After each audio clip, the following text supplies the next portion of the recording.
Welcome to the Intellectual Freedom Podcast. Here we analyze politics, culture, technology, and society at large through the lens of critical thinking and open-mindedness, not demagoguery and partisan hyperbole. I'm Dr. David Hopkins, humanities professor, your host and guide. So without further delay, let's get started. The baby boomers feel they are being left behind in society with technology and all the social changes. College graduates are completely stressed out over student loan debt and job opportunities.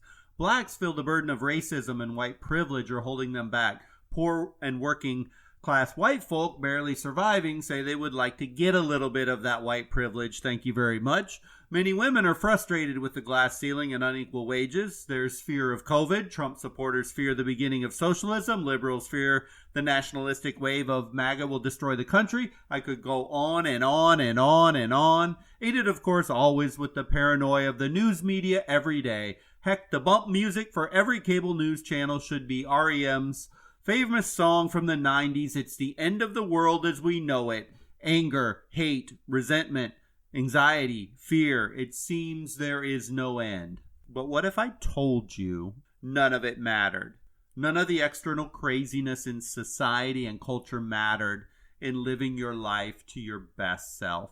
You probably would not believe me outright, but in this podcast, I want to talk about a very simple concept. Your mind is the key to your happiness. I know it's too simplistic. It's too insensitive for the world we live in today. But just hear me out for a moment.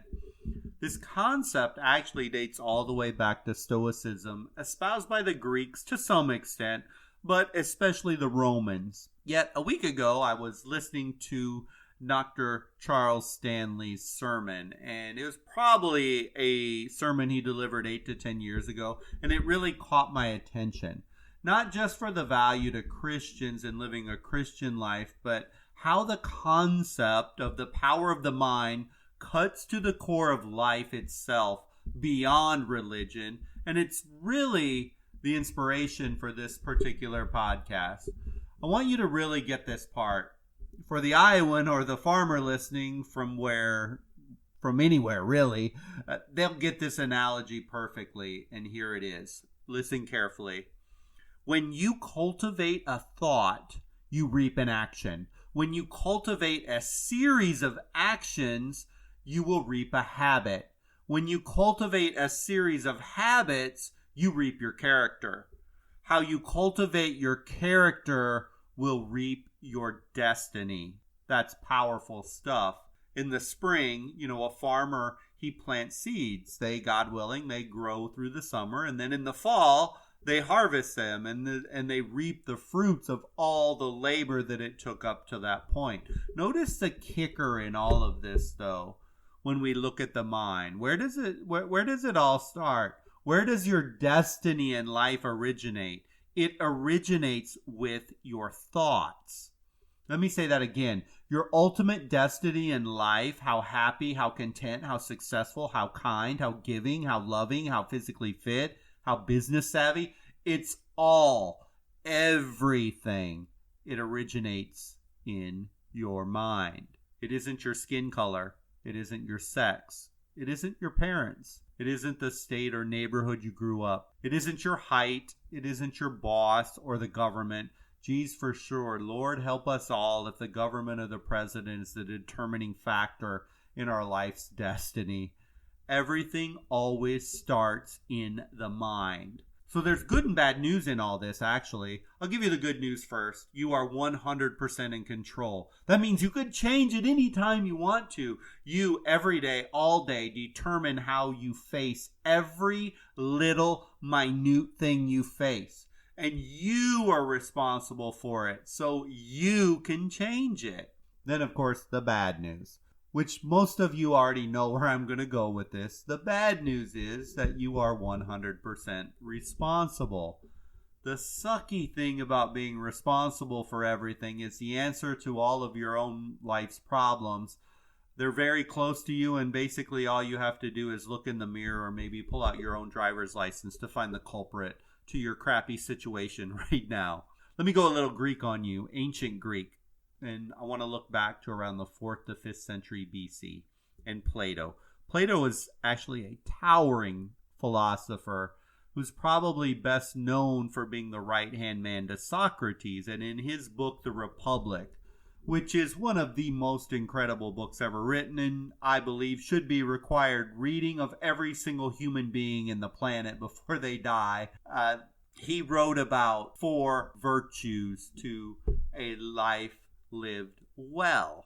Notice he didn't say happy. I always challenge my college students when we study philosophy, and I ask them what they believe is the meaning of life. Once we get past the, never thought about it, have no idea, the second most frequent answer is this. I just want to be happy. What does that mean anyway? What is happy? Is it being rich? Is it partying every night? Is it sex, drugs, and rock and roll? Or, well, maybe not rock and roll anymore here in Tampa. Maybe it's hip-hop and reggaeton. Anyway, you get the point. Or maybe it's a new car, which eventually, of course, isn't new and needs replaced again. What is happy? It's just too vague to be valuable. You can't live your life searching out happiness. So I find it fascinating that Plato, instead of using a word like happiness, he said the 4 pillars to living life well, as the word well aligns more with proficiently, skillfully, fluently. Happy's way too vague. Living well is more refined and it's specific. But anyway, he also didn't say to live wealthy or with power either. But he was speaking of navigating life in a way and a manner that leads to a deeper, profound, and meaningful life. This seems to be an amazing and great goal no matter who you are, no matter what your religion is, or wherever you're from. When we go a bit deeper, most would surely prefer living well than the superficial, ever-changing happy. We all know at different times in our lives, different things made us happy, or so we thought would make us happy, or a relationship that we thought would make us happy forever, but ultimately it didn't. Happy changes. It changes on a whim. It changes on circumstances. It changes as we get older and our perspectives change. But the 4 pillars of living well, they don't change. They persist. They stay the same literally for the entirety of life for every human being on the planet. That's incredible. So these 4 virtues of living well, according to Plato, they actually are the natural and true state of every human being. At the core, this is who you are, these 4 pillars, according to Plato and his philosophy. And you and I and your neighbor and everyone has these pillars embedded within to live out a meaningful life. But our thoughts, which reap our actions, which turn into our habits, then become our character, and ultimately lead us to our destiny, these thoughts often separate us from our potential because we don't keep our mind right. We don't keep our thoughts right, and thus we fail to fulfill our true potential. So let's talk about the 4 pillars of living well. Here they are. They are to be courageous, temperate, just, and wise. These are the root of yourself.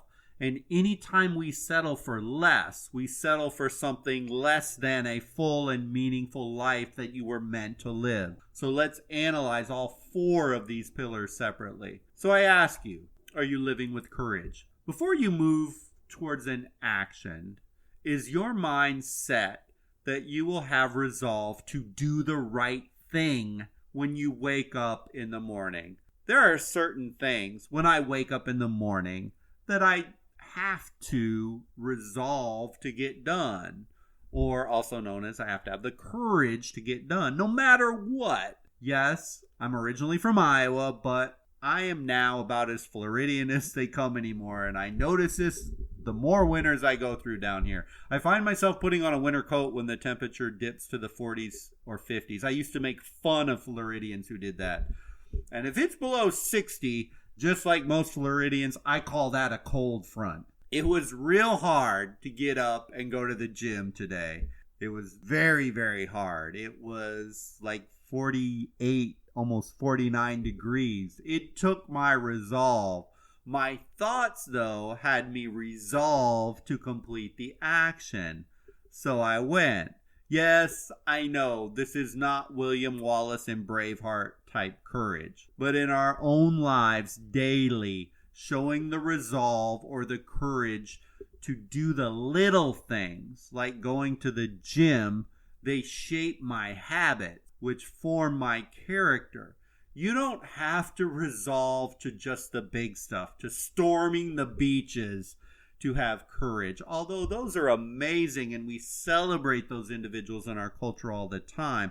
But in your mind, in your day, today, standing up for right things, not doing what the status quo expects you to do, or the high school student standing up to a bully.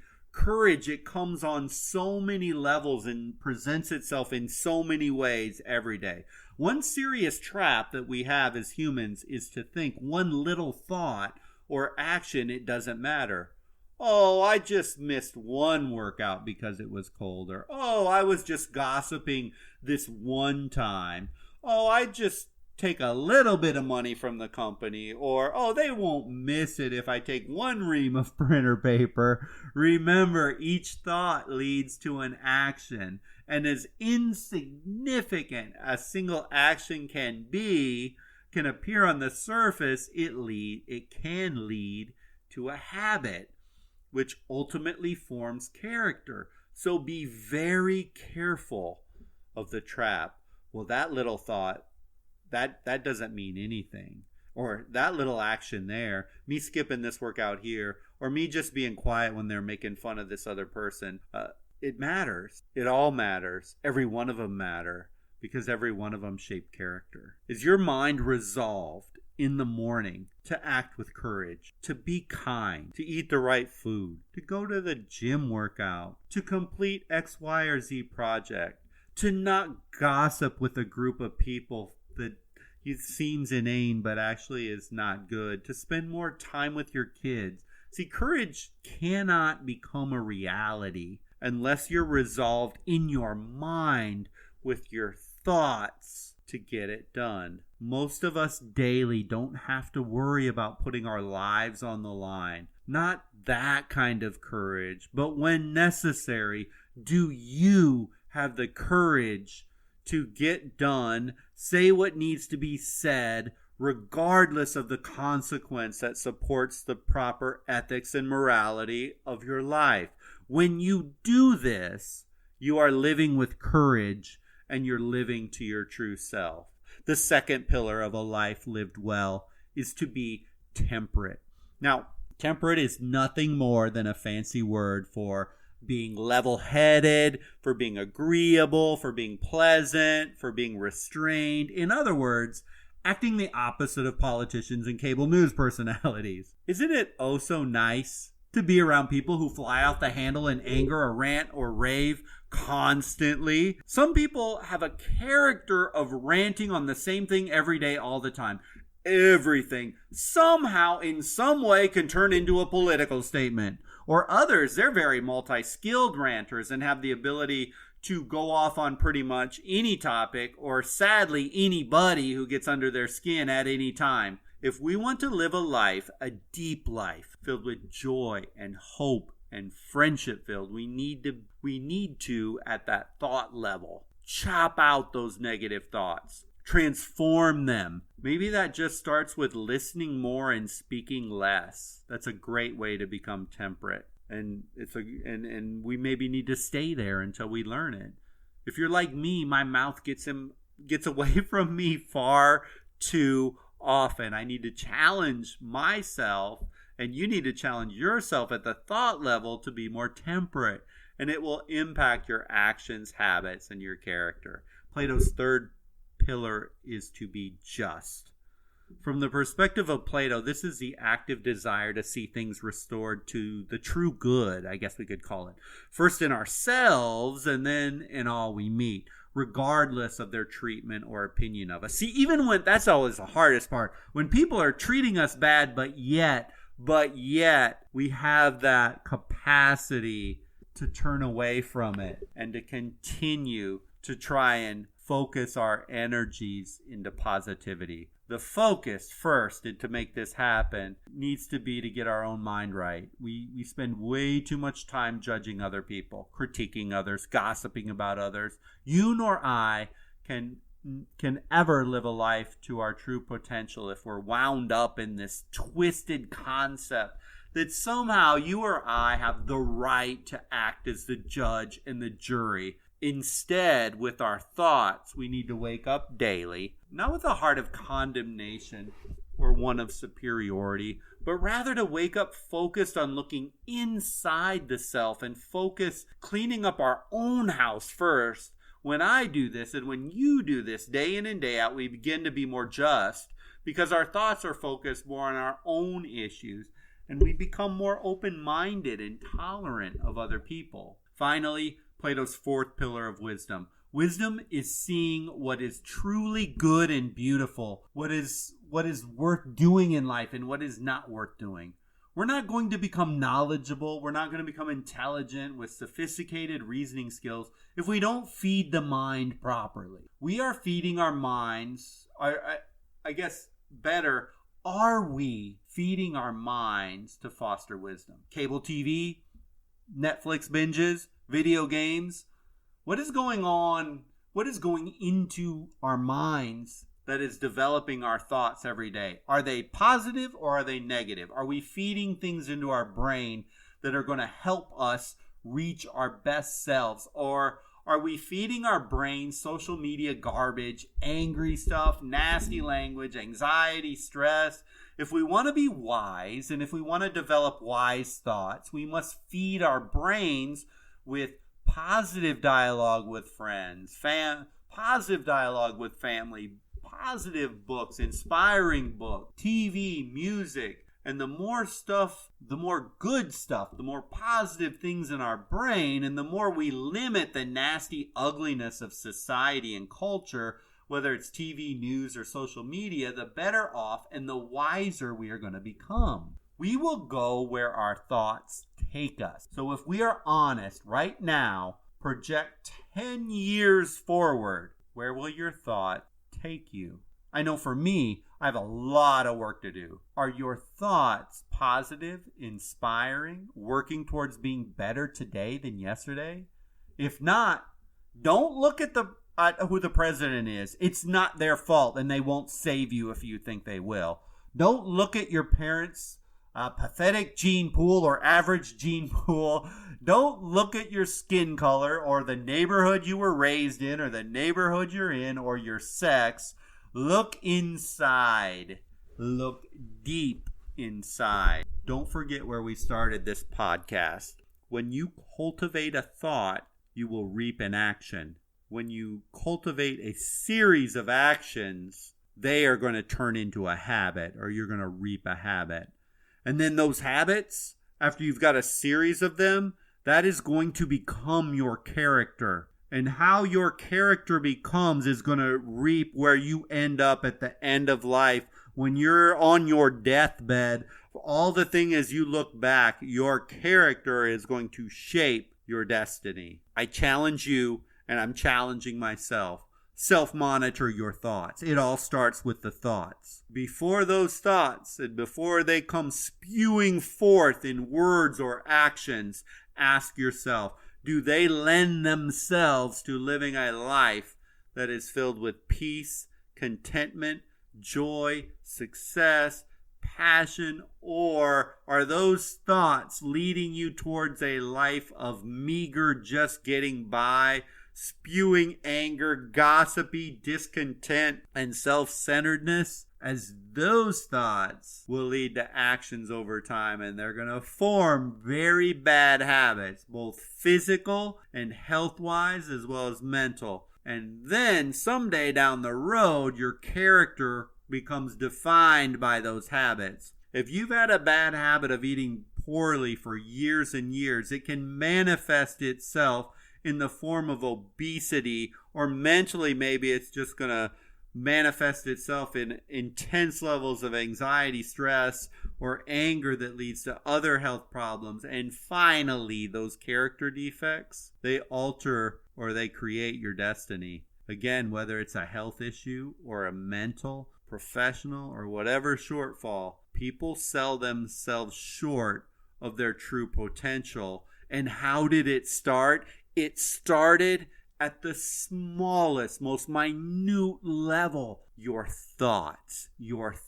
Get control of your thoughts, and it will change everything thereafter. I hope now at the end of this podcast you see how you can control this and how I can do it in my own life. If only we understand this very simple truth, that how the mind goes and our thoughts go is how our lives are going to go.